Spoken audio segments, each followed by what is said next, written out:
Well, hi, my name is Aaron Nangle. I'm the owner of WaiverProvider.com and SupportCoordinators.com, two websites that are designed to help many people be able to get information about the Medicaid waivers that you can understand.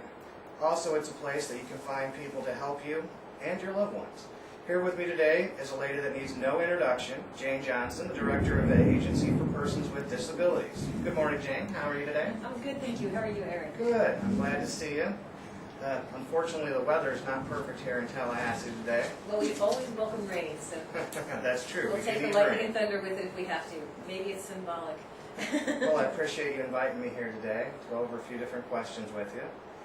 One of the questions I wanted to ask you, Jane, is now that you've been the director of APD for just over a year, what do you feel the best things about the current APD program are? Without question, it's the people. It's all of the people we serve, the people who provide the services, the people that I work with here at APD. It's been a wonderful, wonderful time just to meet an incredible group of really diverse but loving people. And have you visited pretty much all the different district agencies as well? I have spent most of this past year going around the state, visiting several areas multiple times, trying to meet as many people as possible. So yeah, I've pretty much covered the state. And what did you think about most of the different offices? They're as diverse as the people we serve, depending on where they are. The Miami office, of course, is very different and very unique. The Pensacola office is probably it's polar opposite, but Right. I think they all are good reflections of the communities that they're located in, and the staff, at least as far as I can tell, are very committed, very devoted, and anxious to get APD turned around and serving more people. Good. That's good to hear. And is there anything you've learned about how the waiver program works in your time that you've been the director that you didn't know a year ago? Yes, and I don't even know how to answer that question because I came with a home and community-based services background, knew a lot about Medicaid, knew a lot about community supports, but until you get inside a waiver program, you really don't understand. I understood it more in terms of the theory and how it's supposed to work. And what I think I learned in the process of this is how complicated things get when you actually deliver the services to people and when you have to engage a network of providers and networks of people and make things happen and figure out how to pay for services and how much services to pay for it. So I think I could probably write a book about what I've learned about the Medicaid waiver for the year that I've been here. So you've learned quite a bit in the year that you've been here. Definitely. Well, many people are concerned that all stakeholders involved, APD, Delmarva, providers, the waiver support coordinators, and families, are not communicating and working together enough. Do you have any ideas about how people can communicate more efficiently and effectively? And what does APD already have they done to improve communications? Well, first off, I think that communication has been a top priority for me and for the agency since I've been here.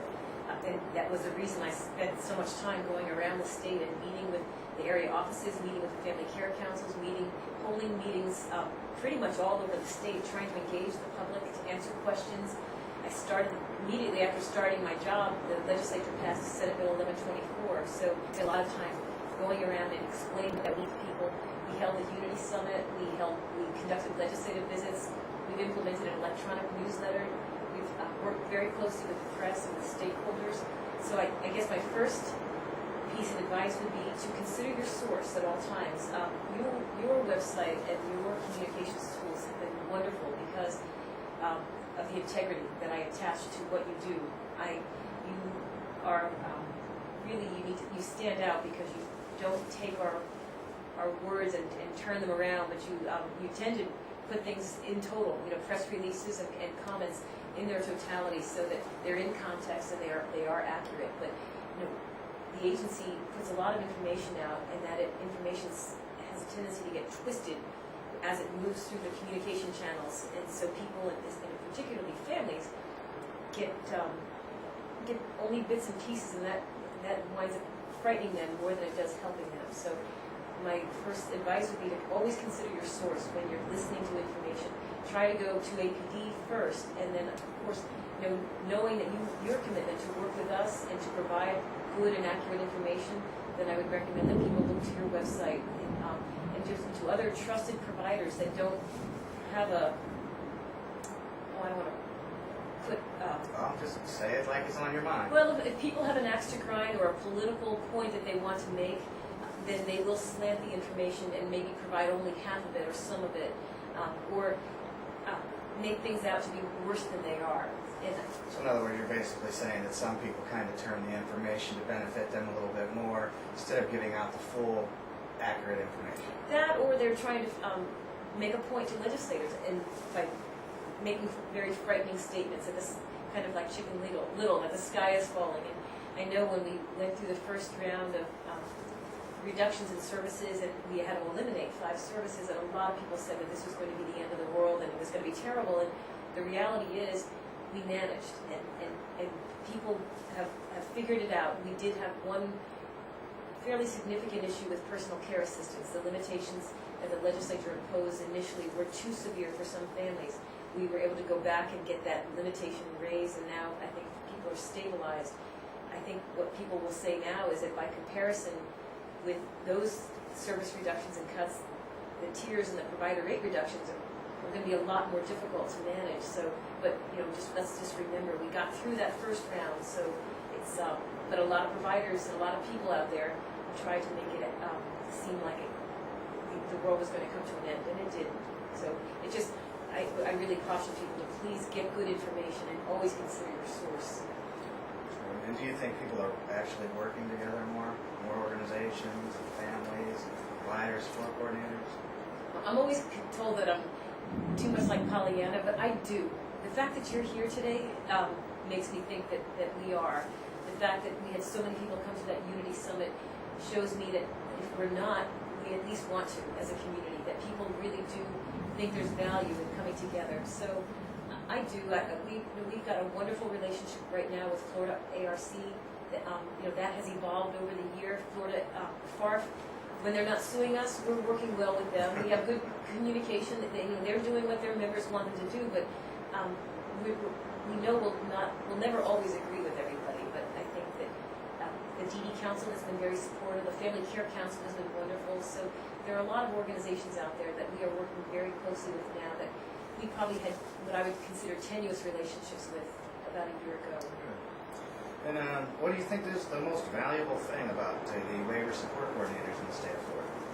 They're the lifeline, or the vital link between families and the rest of the world, pretty much. And it's not just the waiver services that they receive, but for a lot of people, the waiver support coordinators help them navigate literally life and day to day and what they do, they communicate. They're sort of trying to think of what the right analogy would be, but I'm thinking about the way your cable converter box works, where the information is all out there, and they sort of translate it, convert it, and they provide it to families in high definition. Hopefully, if they're doing their job right, then families get a clear picture and they have a sense of security. So it's kind of hard to be without the waiver support coordinators to help them out. Absolutely. Well, one, they're required by law, and that's for a good reason. Laws aren't in, and that's a federal and a state mandate. So you don't have mandates like that unless they're justified. Exactly. And on the same